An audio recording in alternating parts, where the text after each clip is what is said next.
नमस्कार साथियों, स्वागत है द ड्रीम पॉइंट ये डिजिटल यूट्यूब चैनल पर। जैसा कि अपने पिछली क्लास के अंदर दुग्ध विज्ञान चल रहा था, डेयरी साइंस के बारे में अध्ययन कर रहे थे, काफी कुछ जानकारी प्राप्त कर ली थी। उसी क्लास को आगे कंटिन्यू करते हैं। बस अब अपना दूध के अंदर चल रहा है कृत्रिम दूध। अब चालू करेंगे किसको? कृत्रिम दूध। कृत्रिम दूध क्या होता है? जो मानव द्वारा निर्मित किया जाता है, बिना किसी पशु के द्वारा प्राप्त किया जाता है। पशु से प्राप्त नहीं किया जाता, इसको मानव के द्वारा या मानकीकृत दूध बोलते हैं। इसको मानव द्वारा निर्मित किया जाता है। आर्टिफिशियल दूध बोल सकते हैं, सिंथेटिक दूध बोल सकते हैं, इसको कृत्रिम दूध बोल सकते हैं, मानकीकृत दूध बोल सकते हैं।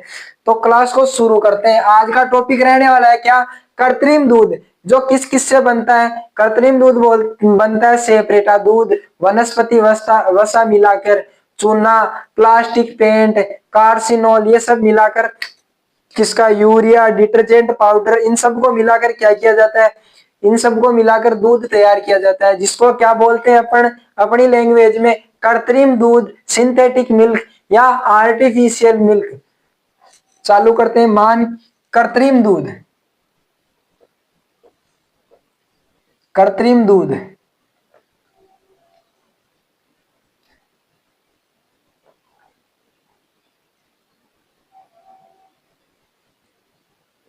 कृत्रिम दूध की अगर बात करें तो निर्माण किस किस से होता है इसका? सेपरेटा दूध में यूरिया, डिटर्जेंट, कास्टिक सोडा, चूना, ग्लूकोज, बटर ऑयल मिलाकर बनाया जाता है।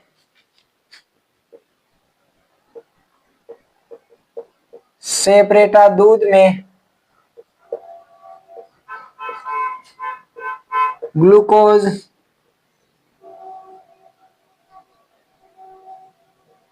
यूरिया, चूना, कास्टिक सोडा और क्या? कास्टिक सोडा और किस क्या क्या मिला रहे थे? डिटर्जेंट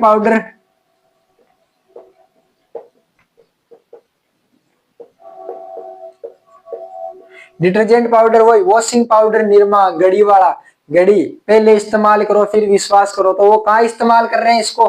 कृत्रिम दूध के अंदर। आर्टिफिशियल दूध या सिंथेटिक मिल्क मिलाकर तैयार किया जाता है। मिलाकर तैयार किया जाता है। किस किस को? देखो, सेपरेटा दूध में ग्लूकोज मिला दिया, यूरिया मिला दिया, चूना मिला दिया, कास्टिक सोडा मिला दिया, डिटर्जेंट पाउडर मिला दिया, वनस्पति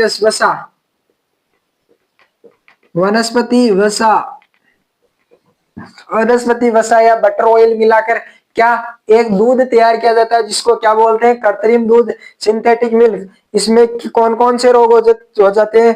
रोग की अगर हम बात करें तो रोग, इसका इस्तेमाल करने से कौन कौन से रोग होते हैं? कुपोषण, डायरिया, गर्भपात, पेचिश, कैंसर। कौन कौन से? कुपोषण, डायरिया, पेचिश, गर्भपात, वह और कौन सा? कैंसर। कैंसर रोग होता है। कौन कौन सा रोग? देखो, कुपोषण, डायरिया, पेचिश, गर्भपात, कैंसर रोग होने की संभावना बढ़ जाती है। कृत्रिम दूध में प्लास्टिक पेंट, कृत्रिम दूध में प्लास्टिक पेंट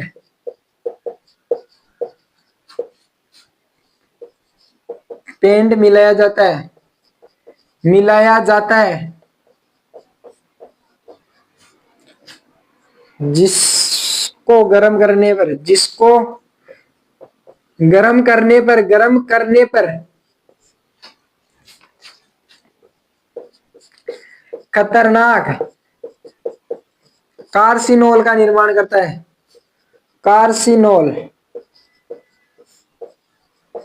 का निर्माण करता है, जिससे क्या होता है? जिससे कैंसर रोग होता है। कैंसर रोग होता है। अब देखो, कैंसर रोग, अगर थैली वाला दूध ला रहे हो, कृत्रिम दूध है, उसके अंदर तो कौन सा कार्सिनोल, प्लास्टिक पेंट मिलाया हुआ है, कार्सिनोल का निर्माण हो रहा है। बच्चे को ये तो बोल रहे हो कि हम दूध तो पिला रहे हैं, लेकिन कौन सा दूध पिला रहे हो? कृत्रिम दूध पिला रहे हो।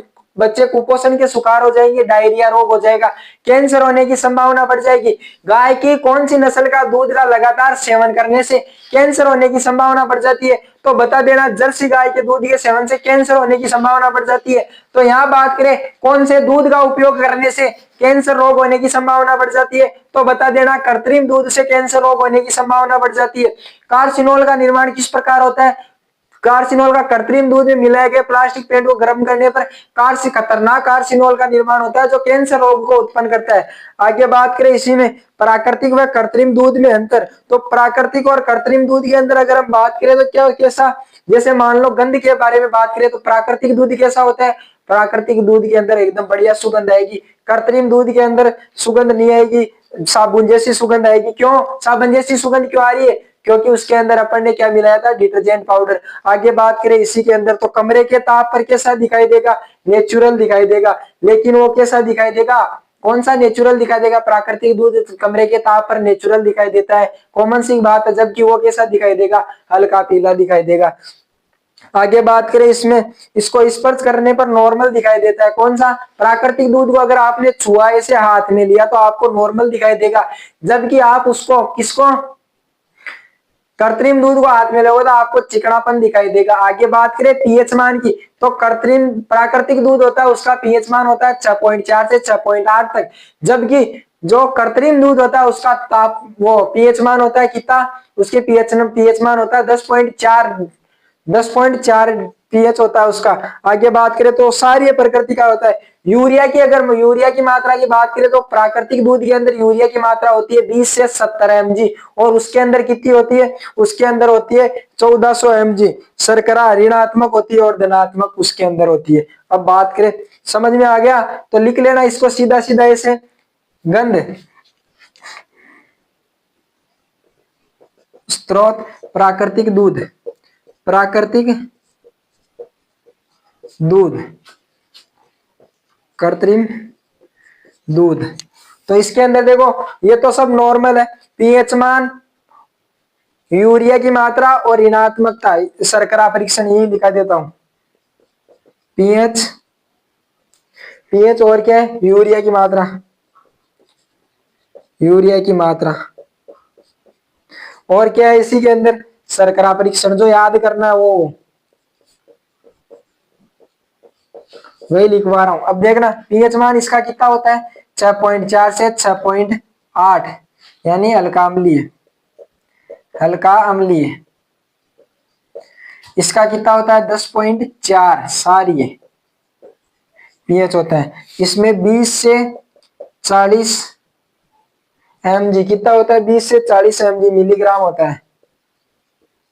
इसमें 1400 mg यूरिया होता है। इसकी अगर हम बात करें तो इसमें ऋणात्मक शर्करा कौन सी होती है? ऋणात्मक, ऋणात्मक शर्करा होती है। कौन सी होती है? ऋणात्मक। और इसमें धनात्मक, धनात्मक शर्करा पाई जाती है। बस ये पॉइंट ध्यान रख लेना कृत्रिम दूध के अंदर। आगे बात करें इसी के अंदर, तो किसकी? दूध में मिलावट के परीक्षण, मिलावट के परीक्षण। अब पता तो लगाना पड़ेगा ना किसमें क्या क्या मिलाया हुआ है।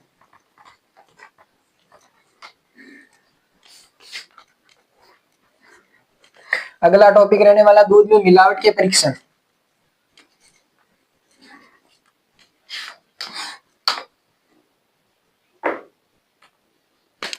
दूध में मिलावट के परीक्षण, दूध में मिलावट के परीक्षण, मिलावट के परीक्षण।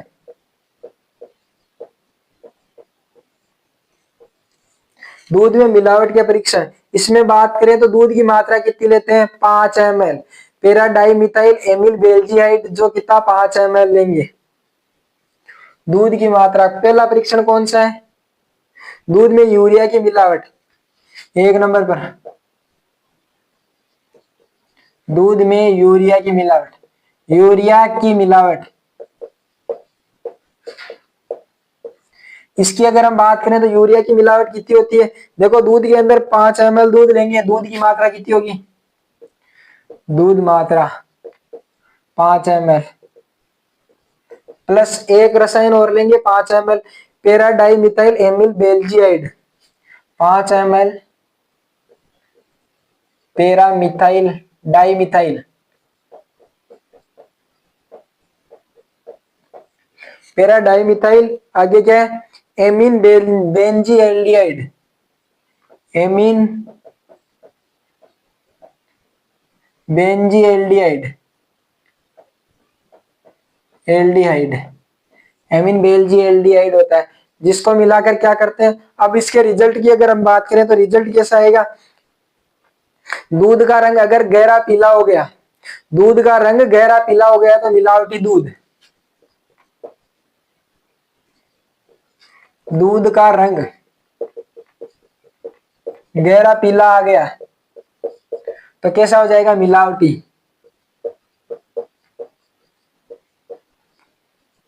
मिलावटी दूध है। और दूध का रंग कैसा?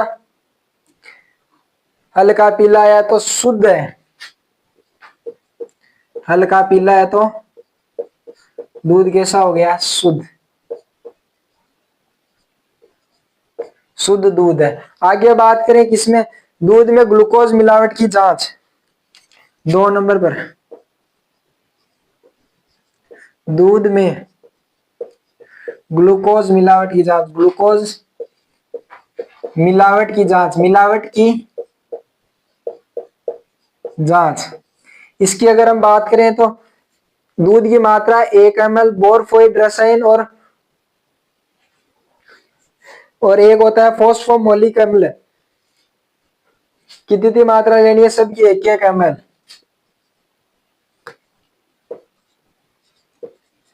दूध की मात्रा 1 ml प्लस 1 ml बोरफोइड रसायन और 1 ml प्लस 1 ml फॉस्फोमोलिक फॉस्फोमोलिक फॉस्फोमोलिक फॉस्फोमोलिक अम्ल। 1 ml कितना? 1 ml फॉस्फोमोलिक अम्ल। बोरफोइड रसायन 1 ml और दूध की मात्रा 1 ml। रिजल्ट की बात करें तो दूध का रंग कैसा हो जाएगा? गहरा नीला होगा तो मिलावटी दूध। दूध का रंग गहरा नीला है तो दूध कैसा हो गया? मिलावटी। आगे बात करें इसी के अंदर तो क्या? हल्का नीला है तो शुद्ध दूध है। रंग कैसा आ गया? हल्का नीला है तो दूध शुद्ध है। कैसा हो गया? शुद्ध। आगे बात करें दूध में चीनी की मिलावट की जांच। चीनी की मिलावट की जांच तो 10 ml दूध लेनी है।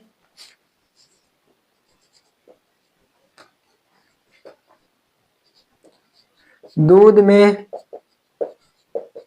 चीनी की मिलावट की जांच। चीनी की मिलावट की जांच। मिलावट की जांच तो इसके अंदर दूध की मात्रा कितनी हो गई? दूध की मात्रा 10 ml plus 1 ml HCl। 1 ml सांद्र HCl plus 100 mg। क्या 100 mg? कौन सा रसायन यूज कर रहे हैं? रिसार्सिनोल फ्लेक्स। रिसार्सिनोल फ्लेक्स। रिसार्सिनोल फ्लेक्स। अब रिजल्ट की अगर बात करें तो दूध का रंग मिलावटी दूध का ईंट के समान लाल आ गया। दूध का रंग ईंट के समान लाल आ गया। समान लाल है तो क्या हो गया, मिलावटी है। क्या है, मिलावटी। दूध, अरे मिलावटी कौन सा दूध, अगर दूध में मिलावटी आ गया तो ईंट के समान लाल आ गया, और कोई रंग, कोई परिवर्तन नहीं है, कोई परिवर्तन नहीं है, तो दूध कैसा हो गया, शुद्ध। शुद्ध दूध में कोई परिवर्तन नहीं होगा। शर्करा के अंदर क्या, अगर ईंट के समान लाल आ गया तो मिलावटी दूध हो गया, और शुद्ध आ गया, कोई परिवर्तन नहीं हुआ तो कौन सा दूध हो गया, ये हो गया कौन सा, शुद्ध दूध। आगे बात करें दूध में सोडे की जांच।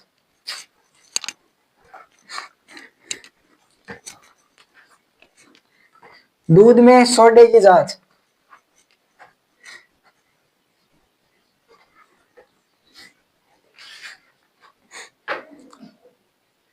दूध में सोडे की जांच, तो दूध की मात्रा 5 ml लेंगे।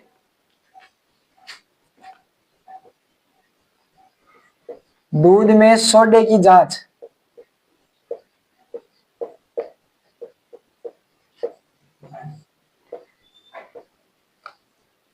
दूध की मात्रा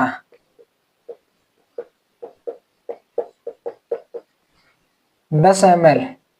10 ml दूध ले लिया, और क्या लेना है, केमिकल रसायन कौन सा लेना है इसके अंदर, ethyl alcohol 5 ml ethyl alcohol, और एक रोजेलिक अम्ल 1 बूंद। दूध की मात्रा इसमें 5 ml लेनी है, सॉरी 10 ml नहीं, 5 ml। यहाँ पर भी 5 ml। 5 ml कौन सा रसायन लेना है, ethyl alcohol, ethyl alcohol plus 1 बूंद रोजेलिक अम्ल, रोजेलिक अम्ल 1 बूंद रोजेलिक अम्ल की ले लेंगे।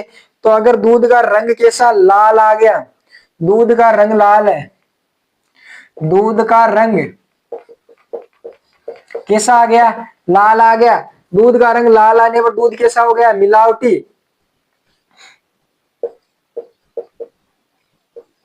और दूध का रंग कैसा आ गया,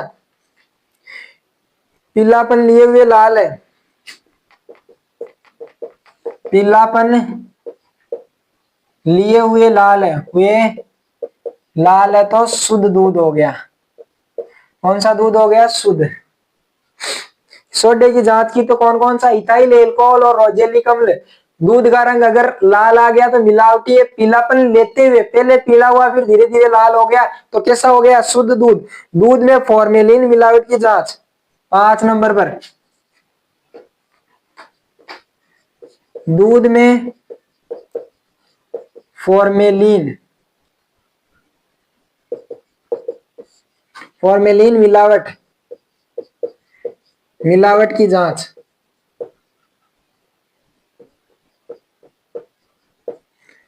दूध में फॉर्मेलिन मिलावट की जांच की अगर हम बात करें तो दूध की मात्रा 3 ml लेनी है। 1 ml ferric chloride,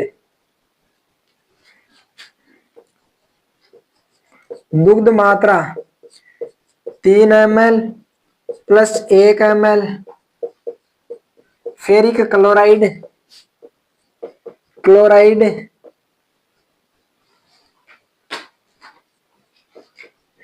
chloride plus 5 ml सांद्र, 5 ml सांद्र H2S, H2SO4 लेते हैं। फिर अगर रिजल्ट की बात करें तो इसमें रिजल्ट, दूध का रंग कैसा, दूध की सतह बैंगनी हो गई, दूध की सतह बैंगनी हो गई, तब कैसा हो गया दूध, दूध की सतह बैंगनी हो गई तो दूध कैसा हो जाएगा, मिलावटी, मिलावटी दूध हो गया। दूध की सतह बैंगनी हो गई तो दूध कैसा हो गया, दूध हो गया मिलावटी। अगर इसी के अंदर आगे बात करें, कोई परिवर्तन नहीं हुआ दूध में, कोई परिवर्तन नहीं है, परिवर्तन नहीं है, तो दूध कैसा हो गया, शुद्ध दूध है, एकदम शुद्ध दूध है, बढ़िया। आगे बात करें दूध में वनस्पति तेल की जांच, 6 नंबर पर। दूध में वनस्पति तेल की जांच, वनस्पति तेल की जांच, वनस्पति तेल की जांच अगर करते हैं तो कौन सा? 10 ml दूध ले लो और 1 ml HCl और 1 चम्मच चीनी। 10 ml दूध प्लस 1 ml HCl प्लस 1 चम्मच चीनी ले लो, फिर मिक्स कर लो। रिजल्ट की अगर बात करें तो रिजल्ट दूध का रंग लाल आ गया, दूध का रंग लाल लाल आ गया तो दूध कैसा हो गया? मिलावटी। कैसा हो गया? मिलावटी है। और दूध का रंग कोई परिवर्तन नहीं है, कोई परिवर्तन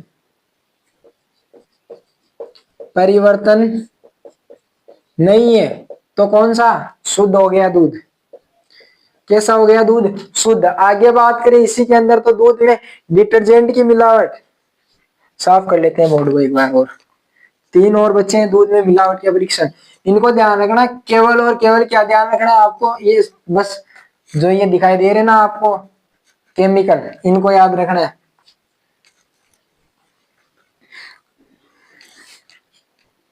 डिटर्जेंट मिलावट की जांच 7 नंबर पर।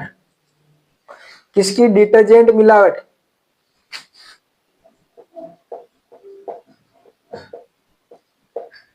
डिटर्जेंट मिलावट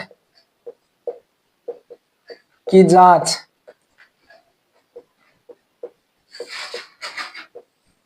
डिटर्जेंट मिलावट की अगर जांच तो दूध लेना है 5 ml और ब्रोमोक्रिस्टिरोल पर्पल 2 बूंद लेनी है।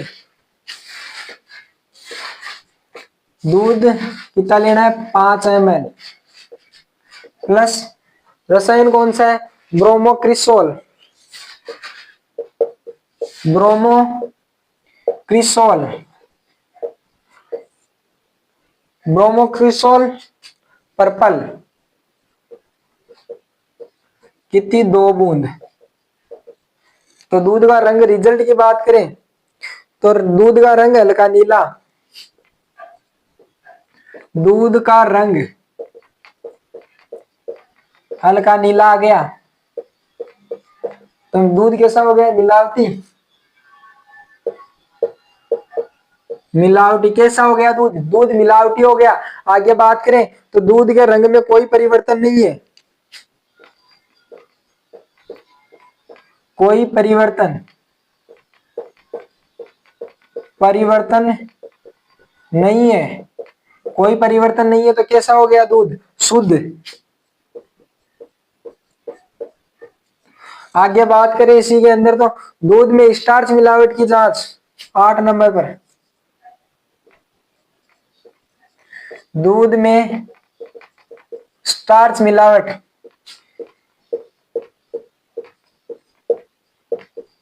की जांच, स्टार्च मिलावट जांच की अगर बात करें तो क्या? स्टार्च के अंदर 10 ml दूध ले लो और 1 ml आयोडीन ले लो।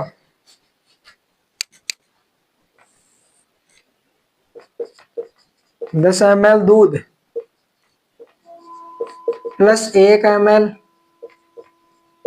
आयोडीन, 10 ml दूध 1 ml आयोडीन। और क्या? रिजल्ट की बात करें तो रंग गहरा नीला, मिलावटी है। रंग कैसा? गहरा नीला आ गया, तो मिलावटी है। आगे बात करें इसी के अंदर रंग हल्का भूरा है, हल्का भूरा, तो कैसा हो गया? शुद्ध। आगे बात करें इसी के अंदर तो जिलेटिन मिलावट की जांच 9 नंबर पर। जिलेटिन मिलावट की जांच, मिलावट की जांच, जिलेटिन मिलावट की जांच इसकी अगर हम बात करें तो इसके अंदर क्या क्या लेना है, 10 ml दूध और पिक्रिक अम्ल 1 ml। दूध कितना लेना है, 10 ml प्लस 1 ml पिक्रिक अम्ल। पिक्रिक अम्ल रिजल्ट की बात करें इसके अंदर तो रिजल्ट कैसा आएगा, शुद्ध शुद्ध दूध। शुद्ध कब दिखाई देगा, हल्का भूरा। रंग कैसा आ गया, हल्का भूरा। तो दूध कैसा है, शुद्ध है। और कैसा, पीला आ गया, रंग पीला आ गया तो मिलावटी है। कैसा है दूध, मिलावटी है। कैसा है, मिलावटी। तो देखो ये जो अपन ने 9 पॉइंट बात किए, तो इसमें से इंपॉर्टेंट तो केवल और केवल रसायन की नाम और मात्रा ध्यान रख लेना, और कौन सा रसायन किसके परीक्षण में यूज हो रहा है, बस ये ध्यान रखना। यही से क्वेश्चन पूछेगा, वरना नहीं पूछेगा। ये रंग वगैरह तो बस बता दिया भाई, रिजल्ट ऐसा होगा। आप कभी प्रैक्टिकल भी करो तो आपको पता चल जाए, बस और कोई नहीं है। अब आगे बात करते हैं इसी के अंदर। अब अपना मेन टॉपिक है कौन सा, दूध, जिसके बारे में अपन विस्तार से एक एक पॉइंट, दूध के अवयव, किस प्रकार दूध का निर्माण होता है, सब के बारे में जानकारी प्राप्त करेंगे। ये तो थी दूध की जानकारी, मतलब कौन कौन से दूध में किस प्रकार के परीक्षण किए जाते हैं उनके बारे में। अब चालू करेंगे दूध पूरा।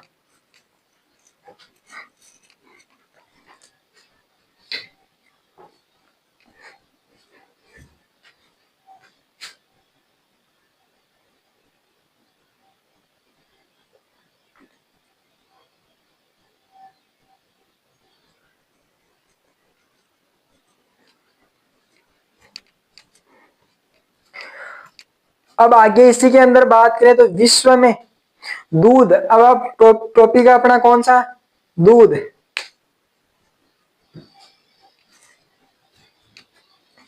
अगला टॉपिक है दूध, दूध की सामान्य जानकारी। दूध के बारे में जानकारी प्राप्त करते हैं। तो दूध क्या होता है, पशु के अयन से ब्याने के कितने 15 दिन पूर्व व ब्याने के 10 दिन पश्चात जो लेक्टियल शरण प्राप्त होता है, अम्लीय शरण प्राप्त होता है, उसको छोड़कर जो बाकी का पदार्थ बचता है उसको दूध बोलते हैं। दूध की परिभाषा की अगर बात करें तो पशु के ब्याने के 15 दिन पूर्व, 15 दिन पूर्व व 10 दिन बाद, 10 दिन बाद जो लेक्टिक शरण प्राप्त होता है,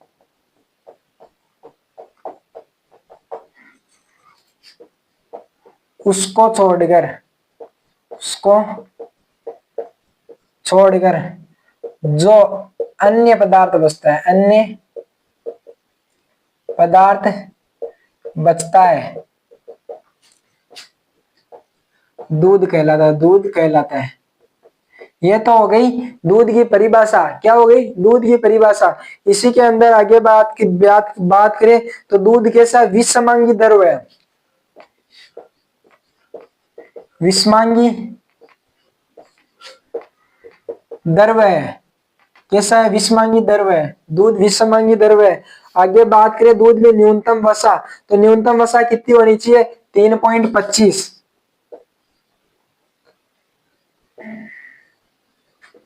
दूध में न्यूनतम वसा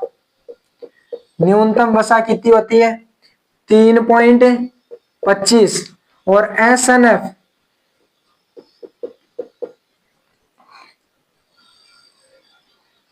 जो मतलब वसा रहित ठोस पदार्थ, एसएनएफ को बोलते हैं वसा रहित ठोस पदार्थ, वो कितना 8.5% से कम नहीं होना चाहिए। आगे बात करें इसी के अंदर तो दूध को पूर्ण भोजन की संज्ञा दी गई है। दूध को पूर्ण भोजन की संज्ञा दी गई है। भोजन की संज्ञा दी गई है। पूर्ण भोजन की क्या, इसमें प्रोटीन विटामिन सब पाए जाते हैं दूध के अंदर, इसलिए इसको क्या बोला जाता है, पूर्ण भोजन की संज्ञा दी गई है। आगे बात करें इसी के अंदर तो क्या, जो गाय भैंस का 1 से 3 ब्यात 3 से 5 ब्यात और 5 ब्यात के बाद। तो इसके अंदर एक पॉइंट होता है जिसके अंदर कब कब उसका दूध उत्पादन बढ़ता है, किस ब्यात में दूध उत्पादन घटता है और किस ब्यात में दूध उत्पादन स्थिर रहता है। तो 1 से 3 ब्यात में, 1 से 3 ब्यात में दुग्ध उत्पादन बढ़ता है, उत्पादन बढ़ता है। अब बात करें 3 से 5 ब्यात तक दुग्ध उत्पादन स्थिर रहता है, स्थिर रहता है। आगे बात करें 5वें ब्यात बाद दूध उत्पादन घटता है, दूध उत्पादन घटता है। 5वें ब्यात बाद में दूध उत्पादन घटता है धीरे धीरे। आगे बात करें इसी के अंदर, तो विश्व में पशुधन व दुग्ध उत्पादन में प्रथम स्थान किसका है? भारत का है। विश्व में दुग्ध उत्पादन व पशुधन में प्रथम स्थान किसका है? भारत का। भारत में दूध उत्पादन व पशुधन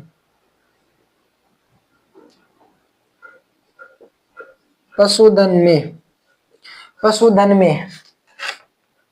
प्रथम स्थान यूपी और दूसरा राजस्थान।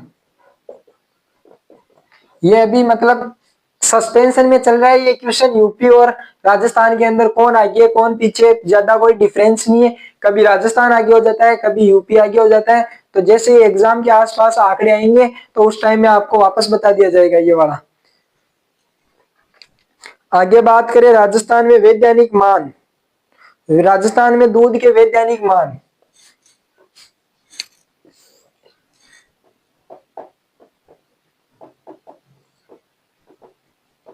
दूध के वैज्ञानिक मान कैसे होते हैं? वैज्ञानिक मान की अगर हम बात करें तो गाय के दूध में वसा 3.5 से कम और SNF 8.5। गाय की अगर बात करें तो गाय का दूध है तो वसा कितनी होनी चाहिए? 3.5% होनी चाहिए और SNF 8.5%। आगे बात करें भैंस के दूध में, तो भैंस के दूध में वसा कितनी होनी चाहिए? 6.7।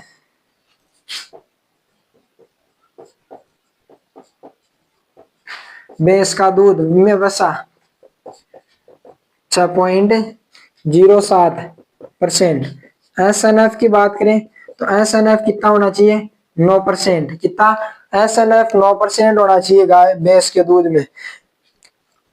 अब अगला पॉइंट है, विश्व में दुग्ध दिवस कब मनाया जाता है? विश्व में दुग्ध दिवस मनाया जाता है 1 जून को। कब मनाया जाता है? 1 जून को।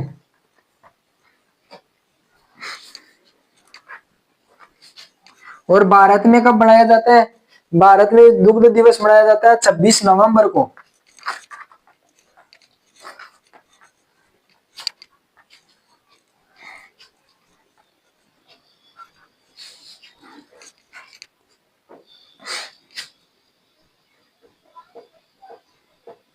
विश्व में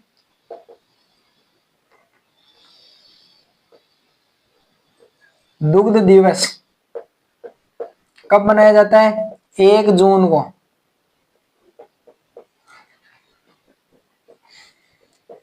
भारत में दुग्ध दिवस 26 नवंबर।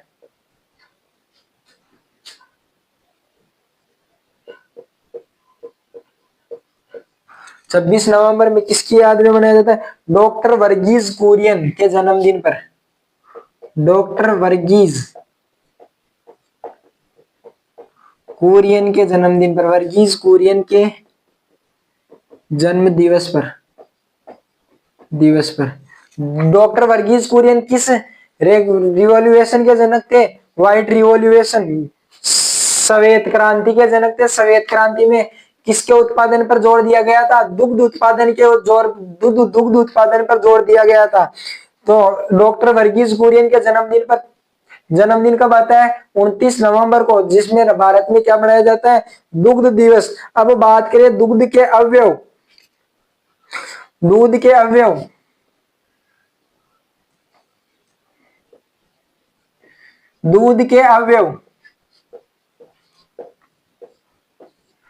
पहला है जल।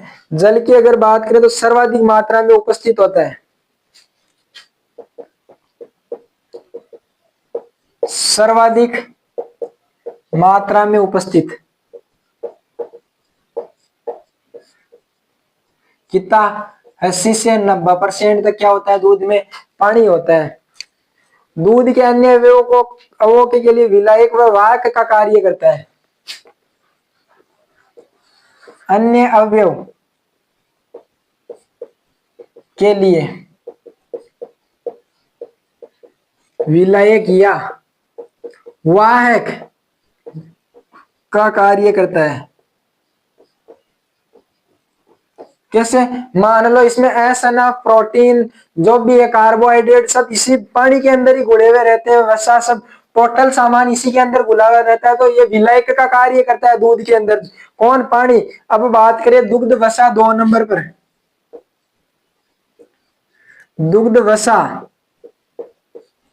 दुग्ध वसा की बात करें तो दुग्ध में वसा निलंबन या इमल्सन या सस्पेंशन के रूप में पाई जाती है।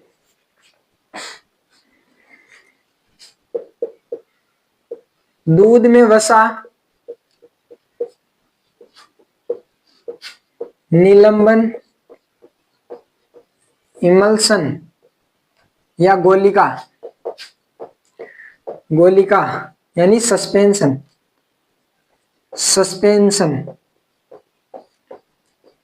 के रूप में पाई जाती है।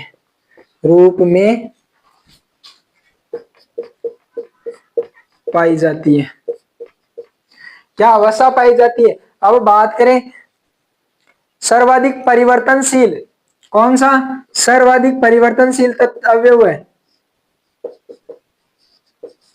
सर्वाधिक परिवर्तनशील अवयव है कौन? वसा। सबसे ज्यादा परिवर्तन मतलब आज सुबह फैट इतना आया, शाम को चेंज हो जाएगा। सबसे ज्यादा परिवर्तन होता है। मान लो सुबह भैंस का दूध निकाला तो वसा आ गई 9%, और वापस सुबह निकाला तो क्या, सुबह दूध निकाला वापस अगली सुबह को दूध निकाला तो कैसा आ गया? 6% वसा आ गई। तो सबसे परिवर्तनशील अवयव पूछ लिया जाए, दूध का सबसे परिवर्तनशील अवयव पूछ लिया जाए तो कौन सा होगा? तो दूध का सबसे परिवर्तनशील अवयव होता है वसा। आगे बात करें इसी से, तो वसा में क्या 1 ग्राम वसा से कितनी ऊर्जा मिलती है? ऊर्जा की बात करें, ऊर्जा तो वसा कितनी है? 1 ग्राम वसा है, ऊर्जा मिल रही है अपन को 9.3 किलो कैलोरी। कितनी? 9.3 किलो कैलोरी। अब बात करें वसा में विलेय विटामिन,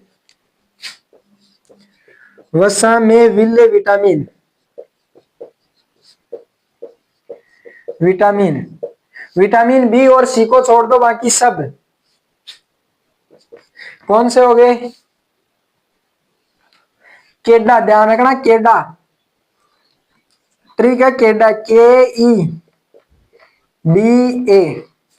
केडा, ये नाम ध्यान रखना। विटामिन के, विटामिन ई, विटामिन डी और ए, केडा या हेडेक याद रखना। आगे बात करें इसी में प्रोटीन, दूध में प्रोटीन की बात करते हैं।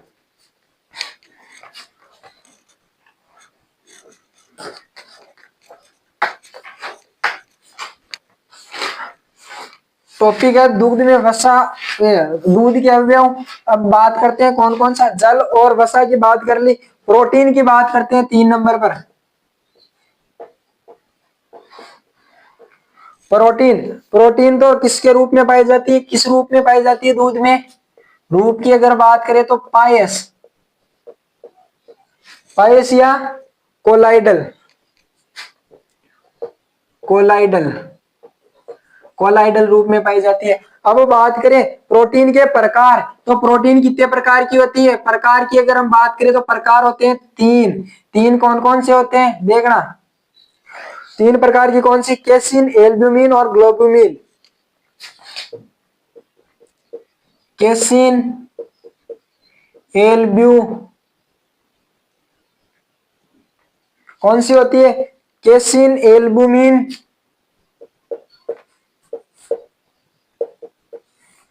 और ग्लोबुमिन, ग्लोबुमिन। तीन प्रकार की प्रोटीन होती है। ये कितनी होती है? 20% तक पाई जाती है। और ये कितनी? सर्वाधिक। दूध में कौन सी प्रोटीन पाई जाती है सर्वाधिक? केसिन। सर्वाधिक कितनी? 80% तक यही पाई जाती है। कौन सी? केसिन प्रोटीन पाई जाती है। आगे बात करें तो दूध का सफेद रंग का कारण, दूध के सफेद रंग का कारण, सफेद रंग का कारण, रंग का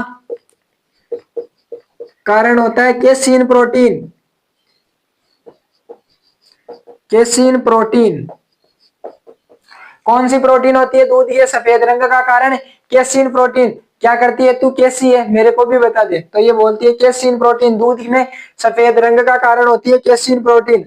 आगे बात करें इसमें ऊर्जा कितनी प्राप्त होती है प्रोटीन से, तो 1 ग्राम प्रोटीन से कितनी ऊर्जा प्राप्त होती है? 4 किलो कैलोरी।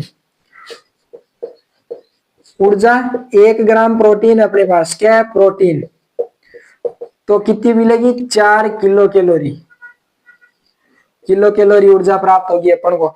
आगे बात करें दूध में पीलापन, दूध में पीलापन किसके कारण होता है?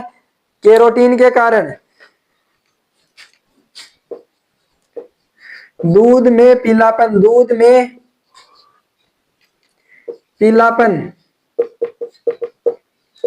कैरोटीन, कैरोटीन के कारण होता है। आगे इसमें बात करें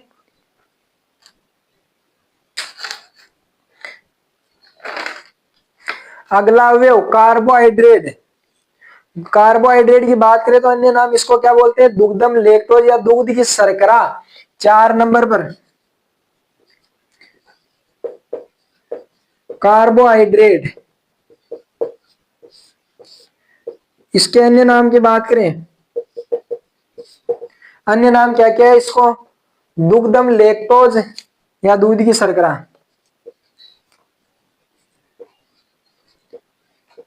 दुग्धम, लैक्टोज, दूध की शर्करा, दूध की शर्करा, दूध की शर्करा। इसके अन्य नाम है। आगे बात करें लैक्टोज कैसी? डाइसेकेराइड है। दूध में कौन सी शर्करा पाई जाती है? लैक्टोज। ध्यान रखना जो कैसी है? डाइसेकेराइड।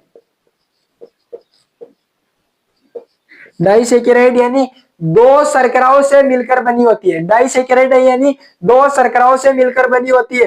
तो दो शर्करा कौन कौन सी है, किस किस से मिलकर? Glucose, glucose plus galactose, galactose, glucose plus galactose. Galactose क्या है? लकड़ी की शर्करा है, तो गाय भैंस में चारा खाने से आती है, तो दूध के अंदर आती है। किसमें? ग्लूकोज प्लस ग्लेक्टोज मिलकर दोनों एक डाइसेकेराइड शर्करा है। दोनों मिलकर एक किसकी? डाइसेकेराइड शर्करा का निर्माण करता है, जिसका क्या नाम है? लैक्टोज। जिसका नाम है लैक्टोज, जिसको दूध की शर्करा बोलते हैं। सबसे कम परिवर्तनशील कारक है, सबसे कम परिवर्तनशील, परिवर्तनशील कारक क्या है? सबसे कम परिवर्तनशील कारक है। आगे बात करें इसी के अंदर तो क्या? 1 ग्राम कार्बोहाइड्रेट से 4 किलो कैलोरी। 1 ग्राम कार्बोहाइड्रेट, हाइड्रेट से 4 किलो कैलोरी, 4 किलो कैलोरी ऊर्जा प्राप्त होती है। ऊर्जा मिलती है। कितनी? 1 ग्राम कार्बोहाइड्रेट से 4 किलो कैलोरी ऊर्जा प्राप्त होती है। आगे बात करें इसमें विटामिन,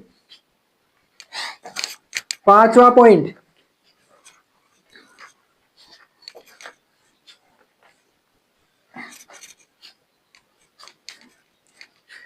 अगला पॉइंट है विटामिन।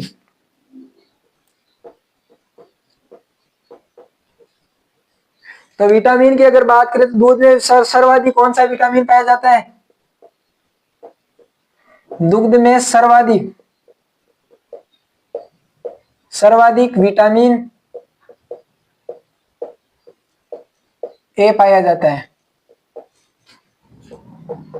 कौन सा विटामिन पाया जाता है? विटामिन ए पाया जाता है। आगे बात करें सबसे कम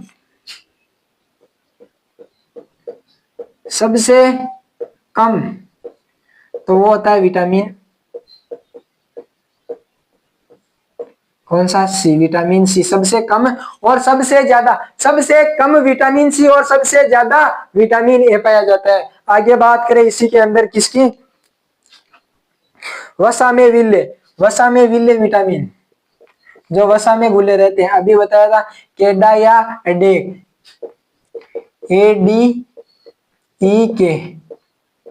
एडीई के वसा में विल्य, ये वसा में विल्य और जल में विल्य विटामिन बी और सी। क्या? विटामिन बी और सी। अब देख कैसे याद रखना है। बिस्लेरी वाटर आता है ना, तो बी और सी देख दोनों आ रहे, बी और सी। बिस्लेरी वाटर किसमें? इसमें जल में घुलनशील है। और इनके तो हेडेक हो गई, दिमाग में क्या हो गई? हेडेक हो गई। मेरे तो दिमाग में हेडेक हो गई, मैं तो वसा खाऊंगा, घी के अंदर ही जाकर घुलेंगे। ये तो साले हरामी है जो किसमें जाकर? वसा में घुलते हैं। कौन से?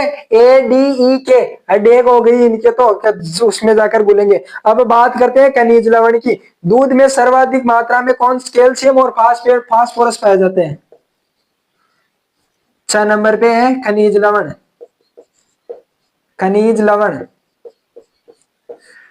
लवण। दूध में सर्वाधिक कैल्शियम और फास्फोरस।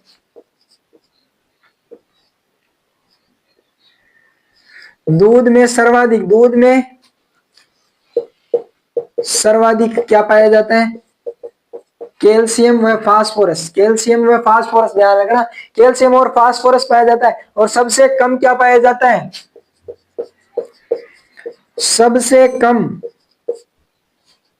सबसे कम क्या पाया जाता है? फेरस,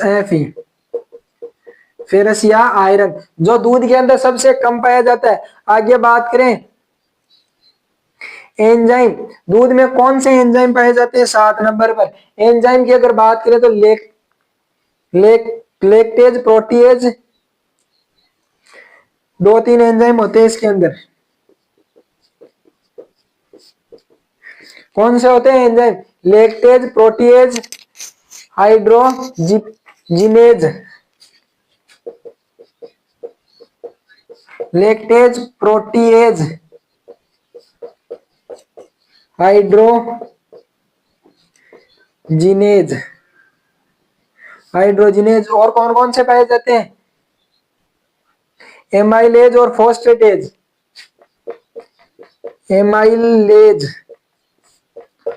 और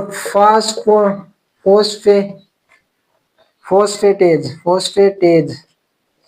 ये एंजाइम होते हैं जो दूध के अंदर पाए जाते हैं। अब एक सारणी है, जिस सारणी का नाम है दूध का संगठन। तो मैं वीडियो को पॉज करके सारणी बना देता हूं। ये लो भाई, अपनी सारणी बिल्कुल एकदम गर्मा गर्म बन के तैयार है। इसको याद कैसे करना है अब उसके बारे में बात करें तो याद करने की इसकी देखो ट्रिक है। ये याद कर लिया, 3, हाँ सही है। इसको याद करने की ट्रिक है, देखो ये याद कर लिया तो ये ऑटोमेटिक 100 में से माइनस कर लेना, इसको ये ऑटोमेटिक याद हो गया। एसएनएफ याद कर लोगे तो एसएनएफ याद करने के बाद में वसा ऑटोमेटिक याद हो जाएगी, क्योंकि जो कुल ठोस पदार्थ है इसमें से एसएनएफ को माइनस करोगे तो वसा आ जाएगी। और ये 3 पॉइंट है, ये इनको याद करना है। इन 2 को याद नहीं करना है। किसको? एक तो इसको और एक इसको। ये दोनों अपने आप याद आ जाएगी, इनको याद कर लो। या फिर इनको याद करते हो तो इसको याद मत करना, क्योंकि 100 में से तेरा 0.39 को घटाओगे तो ये आएगा 86.61। तो इस प्रकार इसको याद करना है, जैसा लिखा है वैसा का वैसा बस स्क्रीनशॉट ले लो और दिमाग में छाप लो, कॉपी में छाप लो। बाकी आगे चालू करता हूँ क्लास को। अब बात करेंगे दूध के भौतिक गुण। क्या है अगला टॉपिक अपना? दूध के भौतिक गुण। साफ कर रहा हूँ, स्क्रीनशॉट ले लिया।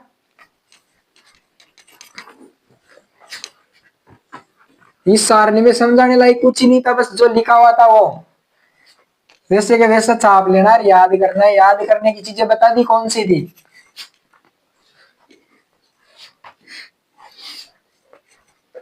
अब बात करते हैं दूध के भौतिक गुण। क्या है दूध के भौतिक गुण? दूध के भौतिक गुण, भौतिक गुण, इसकी अगर हम बात करें तो पहला भौतिक गुण अम्लता कितनी होती है दूध में? अम्लता की बात करें तो 0.14 से 0.16% तक होती है। 0.16% तक अम्लता होती है। लैक्टिक अम्ल कितना होता है इसके अंदर? लैक्टिक अम्ल, लैक्टिक अम्ल की बात करें तो 0.10%, 0.10% तक लैक्टिक अम्ल पाया जाता है। पीएच की बात करें तो पीएच कितना होता है? पीएच होता है 6.4 से 6.8 तक। कैसा होता है? 6.4 से 6.8 तक हल्का अम्लीय है, हल्का अम्लीय। कैसा होता है? हल्का अम्लीय। आगे बात करें इसी के अंदर किसकी? उबाल बिंदु, जल का उबाल बिंदु कितना होता है? 100.6 डिग्री सेल्सियस। उबाल बिंदु 100.6 डिग्री सेल्सियस, 100.6 डिग्री सेल्सियस। आगे बात करें हिमांक बिंदु,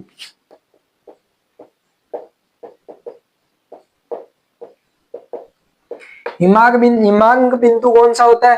हिमांक बिंदु होता है इसके ऊपर जल का, दूध का होता है -0.52, -0.52 से -0.56 तक, यहां तक होता है इसका हिमांक बिंदु। हिमांक बिंदु यानी यहाँ इस तापमान पर दूध जम जाता है और यहाँ पर दूध खौलने लगता है, गर्म होकर उकड़ने लगता है। तो कितना हो गया? उबाल बिंदु और हिमांक बिंदु में समझ में आ गया परिवर्तन। अब बात करें अपवर्तन, अपवर्तनांक। किसका? अपवर्तनांक की। तो दूध का अपवर्तनांक कितना होता है? 1.3440 से लेकर 1.3480, 1.3440 से लेकर 1.3480।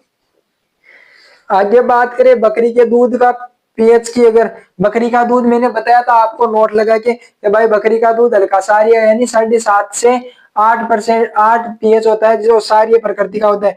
विद्युत चालकता की बात करें, दूध की विद्युत चालकता, विद्युत चालकता, तो दूध की विद्युत चालकता कितनी होती है? दूध की विद्युत चालकता होती है 0.005 महोज, 0.005 महोज। विद्युत चालकता को ध्यान रखना, विद्युत चालकता की इकाई होती है महोज। तो कितनी महोज होती है? 0.005 महोज। गाढ़ापन कितना होता है? 1.5 से 2 सेंटीपाइस। गाढ़ापन 1.5 से 2 सेंटीपाइस, सेंटीपाइस कितना होता है? 1.5 से 2 सेंटीपाइस। आगे बात करें इसी के अंदर तो वसा किस्म का गोलिका, वसा की गोलिकाओं का आकार कितना होता है? इसमें वसा की गोलिकाएं 2 माइक्रोन से कम होती है। वसा की गोलिकाओं का आकार, गोलिकाओं का आकार 2 माइक्रोन से कम, 2 माइक्रोन से कम होती है। क्या होती है? 2 माइक्रोन से कम होती है। वसा की गोलिकाएं होती है छोटी छोटी, जिनका आकार कितना? 2 माइक्रोन से कम होता है। आगे बात करें इसी के अंदर तो किसकी? राजस्थान में प्रथम महिला दुग्ध उत्पादन सहकारी समिति भोजूसर बीकानेर में हुई थी। कहां पर? राजस्थान में प्रथम महिला दुग्ध उत्पादन सहकारी समिति, प्रथम महिला दुग्ध उत्पादन समिति कहाँ है? भोजूसर बीकानेर, भोजूसर बीकानेर। कहां पर है? भोजूसर बीकानेर के अंदर। इस दुग्ध उत्पादन डेयरी के अंदर क्या था, जो भी मतलब कार्य करती थी सारा काम महिलाएं, देख रेख, पढ़ाई लिखाई, हिसाब किताब सभी किसने? महिलाओं ने संभाला था। ये राजस्थान की पहली महिला दुग्ध उत्पादन समिति है, जो कहां पर है? भोजूसर बीकानेर के अंदर है। कहां पर है? भोजूसर बीकानेर के अंदर। आगे बात करें दूध के प्रकार, दूध कितने प्रकार का होता है?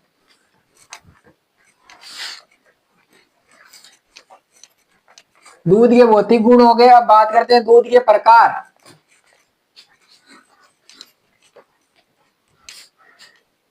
दूध के प्रकार,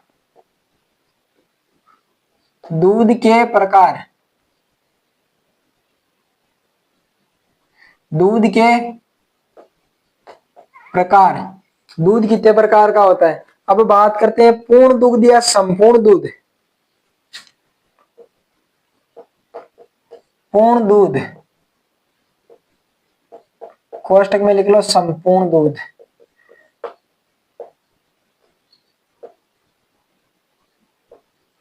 संपूर्ण दूध, इसमें क्या होता है? इसमें क्या होता है? संपूर्ण दूध में बिना किसी परिवर्तन के जैसे निकाला वैसा का वैसा ही रहता है, जैसे निकाला वैसा या वैसा ही रहता है, कोई परिवर्तन नहीं होता है। तो गाय के दूध की अगर नो चेंज, आगे लिख दो नो चेंज। अब गाय का दूध है तो गाय के दूध का संगठन कितना होगा? गाय के दूध में वसा कितनी होगी? 3.5, 3.5। और एसएनएफ कितना होगा? एसएनएफ होगा 8.5%। आगे बात करें भैंस में, तो भैंस में वसा होगी 6% और एसएनएफ होगा, वसा हो गई 6%, एसएनएफ होगा 9%। गाय और भैंस के दूध में नो चेंज, बिना परिवर्तन किए सीधा ही ले आए, तो वो कौन सा? पूर्ण दूध या संपूर्ण दूध। आगे बात करें 2 नंबर पर मानकीकृत दूध। कौन सा? मानकीकृत दूध।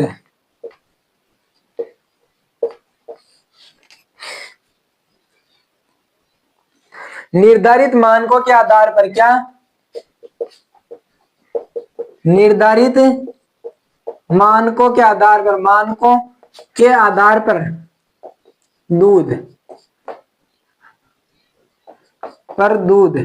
कैसे? जैसे मान लो किसी दूध में से उसमें अगर कुछ ज्यादा गाढ़ा है तो उसको क्या कर देते हैं? कम कर देते हैं। तो वसा कितनी रखते हैं निर्धारित मानकों के आधार पर? तो वसा रहती है इसके अंदर कितनी?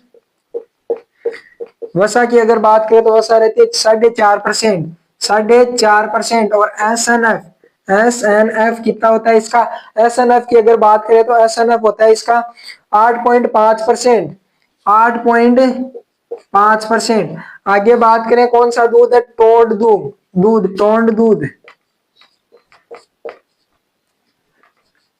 या टोंड मिल्क। कौन सा? टोंड दूध या टोंड मिल्क। इसके अंदर क्या होता है? सेपरेटा दूध प्लस पाउडर प्लस पानी मिला हुआ होता है। क्या होता है? सेपरेटा दूध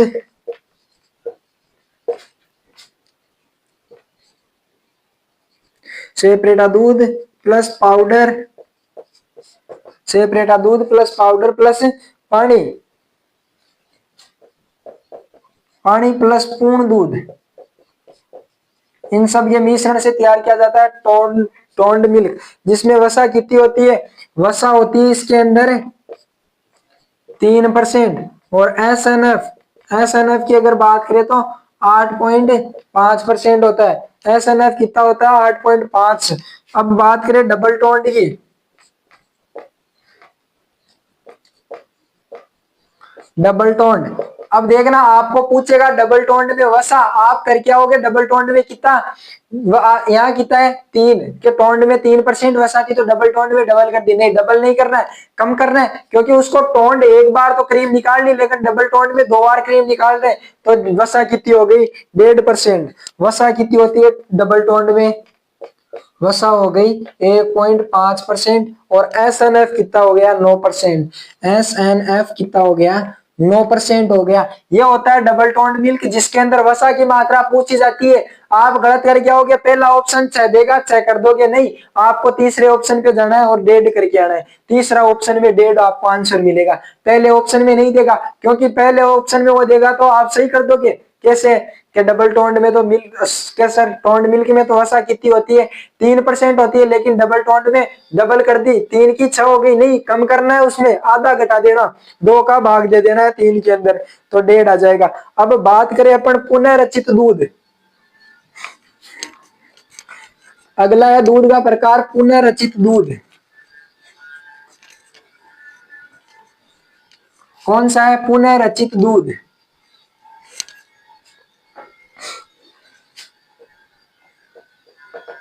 पुनः रचित दूध। इसकी अगर हम बात करें तो इसमें क्या होता है, दूध पाउडर प्लस पानी,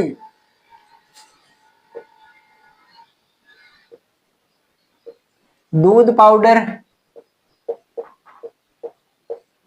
कितना 1 भाग प्लस पानी कितना 7 से 8 भाग, 7 से 8 भाग। जैसे जैसे मान लो मिल्क पाउडर आता है आजकल, अमूल कंपनी का, अलग अलग कंपनियों का मिल्क पाउडर आता है जिसमें 1 चम्मच पानी, एक चम्मच पाउडर ले लिया, तो 7 से 8 चम्मच पानी लेकर क्या किया, वापस दूध बना लिया, तो उसको बोलते हैं पुनः रचित दूध। अब आगे बात करें 6 नंबर पर पुनः संयोजित। क्या पुनः संयोजन, पुनः संयोजन, संयोजन दूध, इसमें क्या होता है, इसमें क्या क्या मिलाते हैं, सेपरेटा दूध प्लस पानी प्लस बटर ऑयल, सेपरेटा दूध प्लस पानी plus butter oil, butter oil, butter oil, क्या क्या मिलाते हैं, सेपरेटा दूध, पानी और बटर ऑयल, सेपरेटा दूध, पानी और बटर ऑयल। आगे बात करें इसी के अंदर वसा और एसएनएफ, वसा कितनी होती है इसमें, वसा 3%। और एसएनएफ की बात करें तो एसएनएफ होता है इसके अंदर 8.5%। कितना होता है 8.5%। अब बात करें पूरित दूध, देखना मजा आएगा, पूरित दूध, इस ये कैसा होता है, दूध में प्राकृतिक वसा को निकालकर वनस्पति वसा मिला दी जाती है, दूध में से प्राकृतिक वसा को, प्राकृतिक वसा को निकालकर, वसा को निकालकर वनस्पति वसा मिला दी जाती है, वनस्पति वसा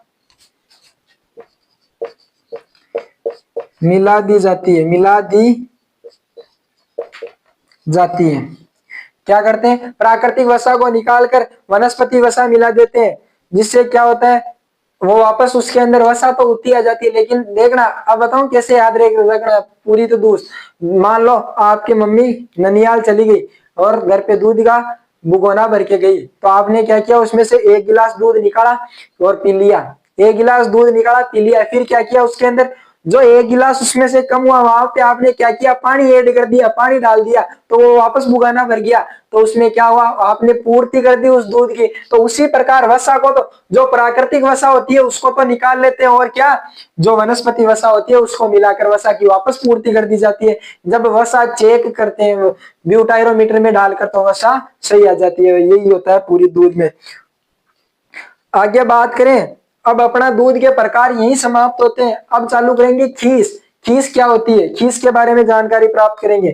चलो,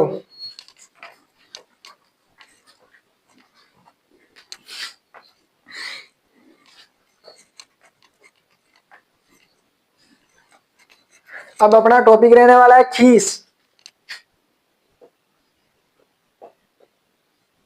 खीस या कोलेस्ट्रम,